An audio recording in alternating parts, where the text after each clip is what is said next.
Once again, I thank you for being a part of this service. The great contributions you have made. So, before I start my ceremony, one of the harder things is to preach or share the word of God with people who have a deep knowledge of faith. Preaching is like teaching when you are a new teacher in one of the schools and you are assigned to be given to one of the classes. For the first time you face some challenges, but based on your training, you know how to start and cool down the situation. Why I'm saying this, I've been sitting over there for a period of 9 years, and last year I got a chance to share the word of God, and I learned a lot when I was sitting there, from Naringing and from Paul, from the elders, and from you as a congregation. And I'm really proud to have you. As we heard from our reading, Isaiah 9, 1-4, as a people of God and as leaders or as a preacher, we always start with the Old Testament as a key or a guide to our next journey, which is New Testament. What has been predicted in the Old Testament, that's what we get in the New Testament. We heard the reading about the land or the territory of Zebulun and Naphtali. And we heard from the readings the life they were living. And through that life, God calls them. And they suffer for a while. Look at how God is merciful. He changed his mind and he blessed them. He blessed them in the time of their great darkness. God promised to send light who would shine on everyone living in the shadow of the death in the land of Zebulun and Naphtali. Our summary, or a brief summary, or a reflection. In our darkness, distress, despair, depression, we feel that our sorrow and our troubles will never end. But if we take a comfort, although the Lord may not always take us around, we need to follow him with a holy heart and sincere heart, and he will lead us safely through them. This Bible actually is talking to me and maybe to someone of you here. As you all heard the news what's going on in the world, and I can take that chance that my country,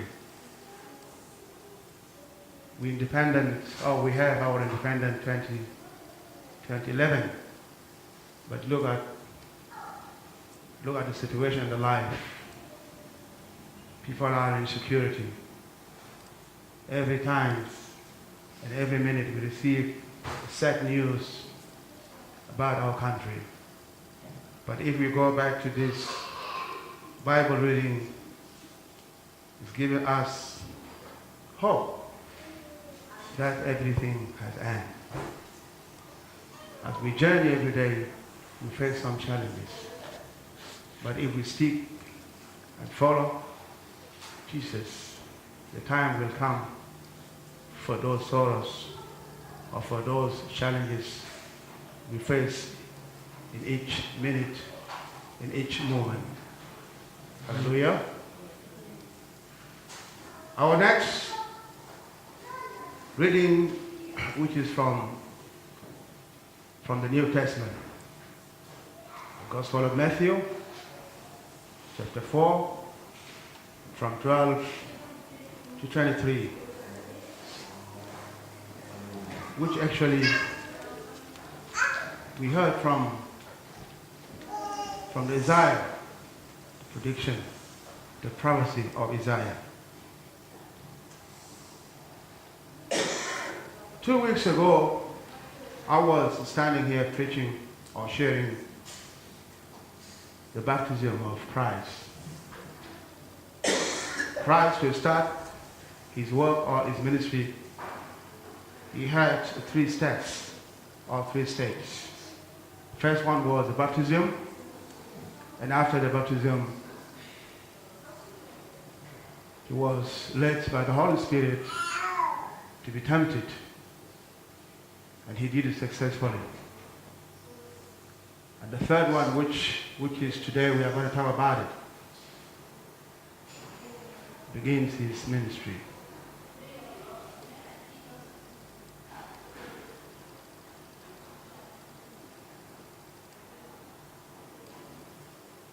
So, Jesus left the Nazareth, or when he was coming, he finished his temptation and is coming down to Galilee. In the meantime, he received the news about John the Baptist, that he was in a prison. He came, or he arrived to his hometown. And then from there, he moved to Capernaum, one of the towns in Galilee, about 20 miles from his hometown, north, along the river, or along the sea, or beside the lake, as you heard from reading. Sometimes we may ask, why he's leaving his hometown. And as we go back and see some convenience reasons, and one of the reasons is the fulfillment of the prophecy of Isaiah about the land of the Zebulun and Naphtali. Second reason was to get away from opposition. In other words, as we heard that John was putting in a prison, it means there's people rejecting Jesus, his ministry.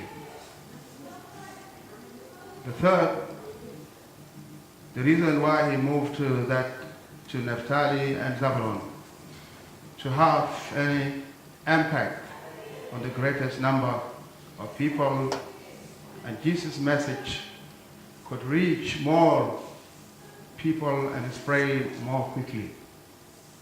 The Zebulun and Naphtali are a busier city. This is a city of business. Everyone is there. And the last reason was to use more resources or extra resources and support for his ministry. These are the reasons why our Lord Jesus Christ moved to Capernaum, and Capernaum became his home base. during his ministry in Galilee. As we continue, Matthew continues to link Jesus' ministry to the Old Testament. And as we heard it before, we have some quotation from the Isaiah. So to link Jesus' ministry with the Old Testament, and this was useful or helpful for his Jewish readers. In addition, it shows the unity of God's purpose as he works with his people throughout all the ages. Jesus started his work or his ministry with the word which was known to the people when John the Baptist gave them the word repent. Means change your life. Turn away from your sins and turn yourself over to Christ. The first disciples, Jesus is about to start his work, and he is going to choose or to elect it, a disciple whom will assist him. The first disciple was Peter and his brother Andrew, and James and his brother John. They had already knew Jesus when he was preaching in the towns, as we heard that he started his work with the word familiar to people.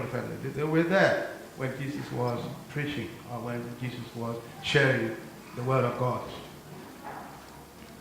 So they knew what kind of man he was, and were willing to follow him. He called them to leave their fishing business and fish for the people, to help people to find God. Or on the other hand, Jesus called them away from their productive business to be productive spiritually.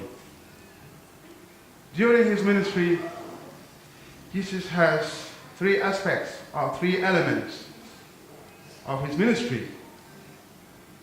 The first one was teaching, which shows his concern for understanding of the Word of God. And the second element or second aspect was preaching, which shows his concern for a commitment or an obligation. We have to obligate ourselves. And the third one was healing, which was show his concern for his holiness, performing miracles, healing the sick. When they brought him before him, he made a wonderful testimony. These three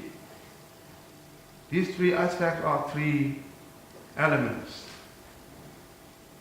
prove or shows that Jesus is truly from God. As our Lord Jesus continues to develop a powerful preaching, and often spoke in the synagogue. A synagogue in a Jewish policy in old days, most of the towns that had tents or a Jewish or had more Jewish families, they had a synagogue. And synagogue used for a variety or separate programs. On the Sabbath, which is Saturday, they use as a religious gathering place. And weekdays, they use it as a school. The leader of the synagogue in each town of the Jewish was not a priest, was not a preacher, but he was administrator. To find and invite the rabbi or teacher to come and preach and teach.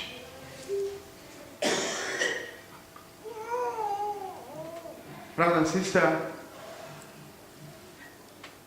we are all called by God, and we received and we heard the call of our Lord Jesus Christ as his disciples. That's why we are all here. Jesus called each one of us to follow him. And we all need to fish for the souls of people. And if we practice Christ's teachings and share the gospel of our Lord with others, we will be able to bring or to draw many people to our Lord Jesus Christ. Brother and sister, we are blessed to have a Lord. Today we are in the positions of disciples. We have a great and a big responsibility to make sure that God is using us for his kingdom.